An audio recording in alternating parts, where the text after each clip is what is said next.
Hi, hello buddies. I'm Ajijivka from grade 4 Primus Garden School. This is the message from Savitri by Aurobindo.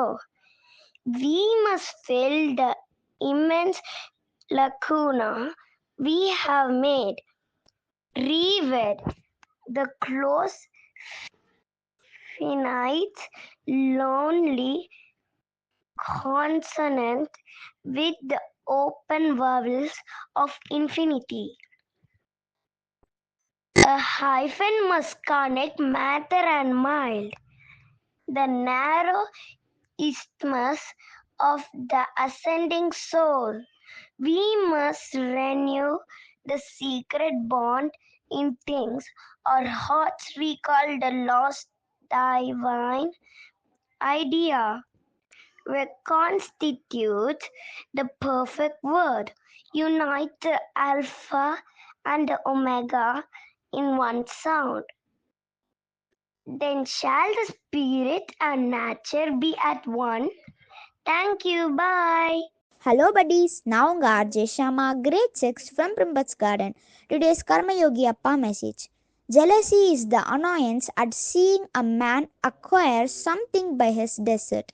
Generosity is the aspiration to give a man what he cannot acquire by his maximum ability. In yoga, jealousy is transformed into generosity. Thank you, bye. Hi, hello buddies. நான் Ajay Kavigna from grade 3B from primary garden school. இன்னைக்கு நான் smart story தான் சொல்ல போகிறேன். அது பேர் என்னென்னா யாராக இருக்கேன். நான் சொல்கிற ஸ்டோரியில் யாராக இருக்கேன்னு நீங்களே கண்டுபிடிங்க. ஒரு காற்றுல ஒரு அம்மா எலியும் ஒரு பாப்பா எலியும் இருந்துச்சான். அப்போது அந்த பாப்பா எலிக்கு எலி சொல்லிட்டு அவங்க அம்மா எலி போச்சா, நான் வெளில போயிட்டு சாப்பாடு எடுத்துகிட்டு வரேன், நீ வீட்டிலே பத்திரமா இருன்னு சொல்லிச்சான். ஆனால் அந்த பாப்பா எலி அதிலலாம் காடில் வாங்காமல் அது வெளில போயிடுச்சான். அப்போ ஒரு சாடுவையும் அப்புறமா ஒரு அரக்கனையும் பார்த்துச்சான். அப்புறமா அவங்க அம்மாவும் வீட்டுக்கு வந்துட்டாங்களாம். அப்புறமா அந்த சின்ன எலி காணும்னு சொல்லிட்டு கோவத்தோட வீட்டிலேயே காத்துட்டு இருந்தாங்களாம். அப்புறமா அந்த சின்ன எலியும் வந்துச்சான். அப்புறமா அவங்க அம்மா கேட்டாங்களா கோவத்தோட, நீ எங்கே தான் போன அப்படின்ட்டு கேட்டாங்களாம். அதுக்கு அந்த சின்ன எலி சொல்லிச்சான், நான் ஒரு சாதுவையும் அப்புறமா ஒரு அரக்கனையும் பார்த்தேன் அப்படின்னு சொல்லிச்சான். அதுக்கு அவங்க அம்மா எலி சொல்லிச்சா, அப்படியா நீ அவங்களையா பார்த்த அப்படின்னு கேட்டுச்சான். ஆமாம், நான் அவங்கள தான் பார்த்தேன். அந்த அரக்கம் நல்லா விங்ஸ் நல்லா பெருசாக வச்சுக்கிட்டு ரெட்டு கலரும் க்ரீன் கலரும் நல்லா பெருசு பெருசாக நகம் வச்சுருந்தான். அந்த சாது வெள்ளை கலரில் சாஃப்டாக அழகாக இருந்துச்சு. நான் அந்த சாது கையில் ஹாய் சொன்னேன்.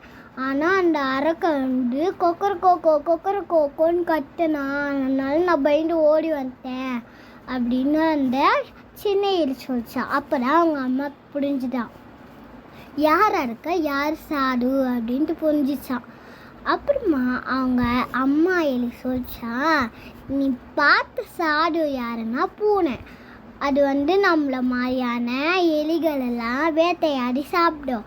நீ பார்த்தல ஒரு அரக்க, அவன் தான் சேவல், அவன் உன்னை காப்பாற்றிருக்கான் அப்படின்ட்டு சொல்லிச்சான். அந்த அம்மா எலியிலேருந்து எல்லோரும் தெரிஞ்சுக்கிட்டீங்க ஃப்ரெண்ட்ஸ். அவங்களோட கலரையும் அப்புறமா அவங்களோட விடத்தையும் வச்சு எடை போட்டு நம்ம அவங்கள குறை சொல்லக்கூடாது. தேங்க்யூ, பாய். அனைவருக்கும் வணக்கம். நான் கற்பகம் ராஜேஷ் பிரைம்பட்ஸ் கார்டன் பள்ளியிலேருந்து பேசுகிறேன். இன்றைக்கி நாம் ஒரு குட்டி கதை கேட்கலாம். ஒரு பெரிய சோளக்காடு இருக்குது. ஒரு காக்கா ரொம்ப பசியோடு போகுது. இந்த சோளக்காட்டில் போய் ஏதாவது சோளம் சாப்பிட்லான்னு சொல்லிட்டு போகும்போது அங்கே ஒரு உருவம் ஒன்று நிற்கிது.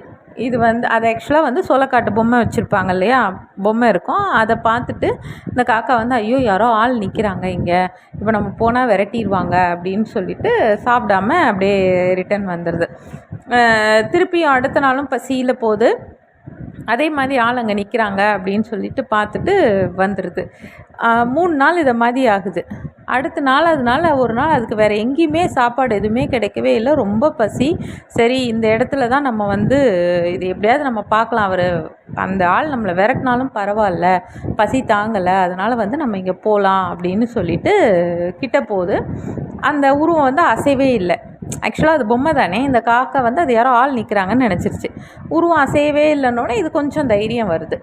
தைரியம் வந்துட்டு அப்புறம் இன்னும் கொஞ்சம் கிட்ட அப்படி பறந்து போய் பக்கத்தில் போகுது. அப்பவும் அசைவில்லை. அப்படியே கொஞ்சம் கொஞ்சமாக நெருங்கி போய் கிட்ட போய் பார்த்தா அது அசைவில்லாத ஒரு உருவம், பொம்மை அப்படின்னு சொல்லிட்டு அப்போ தான் அது கண்டுபிடிச்சிட்டு அப்புறம் என்ன பண்ணுது, அது சோளெல்லாம் சாப்பிட்டுட்டு வந்துடுது. அப்போது நினைக்கிது, நம்ம வந்து ஒன்றுமே இல்லாத ஒரு விஷயத்துக்காக இத்தனை நாள் பயந்து பசியோடு போயிருக்கோமே அப்படின்னு நினச்சிட்டு சாப்பிட்டுட்டு கிளம்பிடுது. ஸோ நம்மளும் இப்படி தான் தைரியமாக ஒரு அடி எடுத்து முன்னால் வச்சோன்னா எந்த விஷயத்தை பார்த்து பயப்படுறோமோ அந்த விஷயம் வந்து ஒன்றுமே இல்லாத விஷயமாக போயிடும். நெக்ஸ்ட் ஒரு குட்டி கதையில் மீட் பண்ணலாம். நன்றி, வணக்கம்.